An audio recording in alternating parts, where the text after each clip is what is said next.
Bismillahirrahmanirrahim. Assalamualaikum warahmatullahi wabarakatuh. Nama saya Muhammad Afif, NIM A810-1838, Universitas Muhammadiyah Surakarta, Prodi Pendidikan Olahraga. Saya di sini ingin menjelaskan sosiologi olahraga. Sosiologi olahraga adalah ilmu yang mempelajari hubungan interaksi manusia dalam masyarakat olahraga serta khusus dengan masyarakat lainnya, serta aspek sosiologi yang menyertainya. Hubungan sosiologi olahraga dengan politik.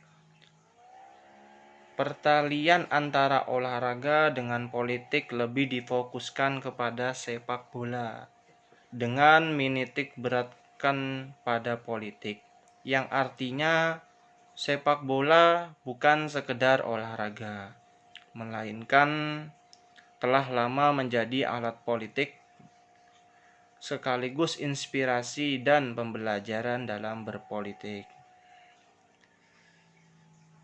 Bila dilihat lebih dalam, sepak bola memang mengajarkan banyak hal tentang politik, strategi, memenangkan pertarungan antar politik, dan keterlibatan publik di dalamnya, atau biasanya disebut juga dengan demokrasi. Demikian juga dalam sepak bola sebagai sebuah permainan tim. Yang diutamakan adalah kebersamaan sebuah tim. Setelah itu pribadi pertandingan sepak bola antar bangsa. Misalnya yang didahulukan adalah kepentingan dan kehormatan bangsa dan negara. Baru kepentingan pribadi atau klub dari sepak bola tersebut. Oke, kita lanjut yaitu dengan hubungan sosiologi dengan ekonomi. Hingga saat ini, manusia adalah opini yang mengatakan bahwa kegiatan olahraga cenderung menghambur-hamburkan uang. Namun sebenarnya ada revenue yang bisa diharapkan dari kegiatan olahraga.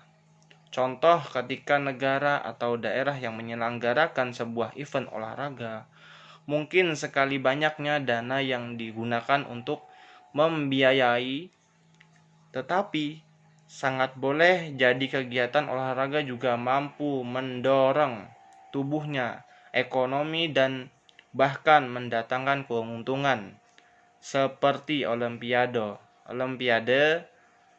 Los Angeles tahun 1984 yang nyata panitia dapat keuntungan sebesar 223 juta dolar. Pernyataannya yang nyata panitia dapatkan bukti bahwa olahraga apabila dikelola dengan secara profesional dapat mendatangkan keuntungan ekonomi di samping non-ekonomi. Itulah sebabnya mengapa banyak negara yang berebut untuk menjadi tuan rumah event olahraga. Beberapa hasil riset menunjukkan bahwa tinggi partisipasi masyarakat dalam olahraga ternyata tidak hanya mengurangi anggaran kesehatan yang dikeluarkan pemerintah, tetapi pada sisi lainnya juga meningkatkan produktivitas.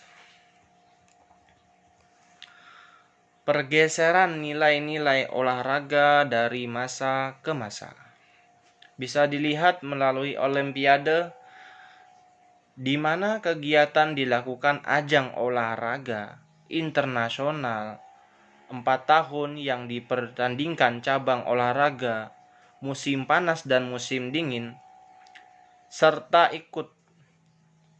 diikuti oleh ribuan atlet yang berkompetisi dalam berbagai pertandingan olahraga. Oke, kita lanjut pendekatan sosiologi dalam penyelesaian masalah dalam olahraga. Rumitnya menganalisa permasalahan sosiologi seringkali akan menambatkan kita pada suatu permasalahan besar yang seolah tidak bisa dihindarkan. yaitu permasalahan ekonomi.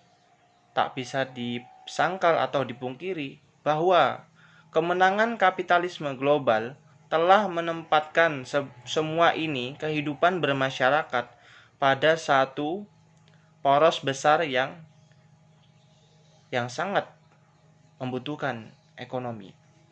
Demikian pula dengan masalah olahraga. Seolah memang tidak terhindar bahwa olahraga saat ini juga sudah menjalin hubungan timbal balik dengan dunia ekonomi. Tanpa support ekonomi yang kuat, maka dunia olahraga pun terasa berat untuk meningkatkan. Di sisi lainnya, olahraga juga menjadi organ ekonomi yang cukup krusial. Oke, kita lanjut, yaitu wanita dan olahraga. Kata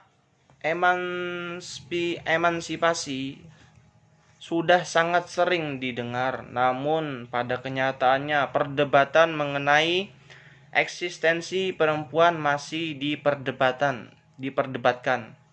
Karena kaum perempuan itu berdasarkan biologis atau kodrati, yaitu disebut juga dengan perempuan itu adalah lemah. Jadi kenapa perempuan disudutkan pada posisi lemah? Dikarenakan kekalahan dan pergulatan memperebutkan eksistensi dalam struktur masyarakat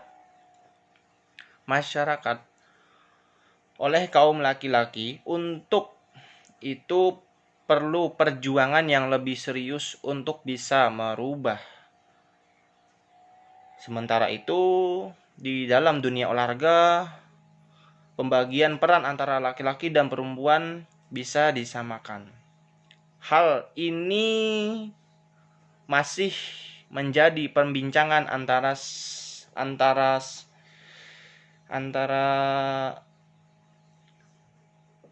perbincangan yang senantiasa untuk dikaji dan diselesaikan. Mungkin ini saja yang bisa saya sampaikan. Apabila masih banyak kekurangan, mohon dimaafkan. Wabillahi taufik wal hidayah. Wassalamualaikum warahmatullahi wabarakatuh.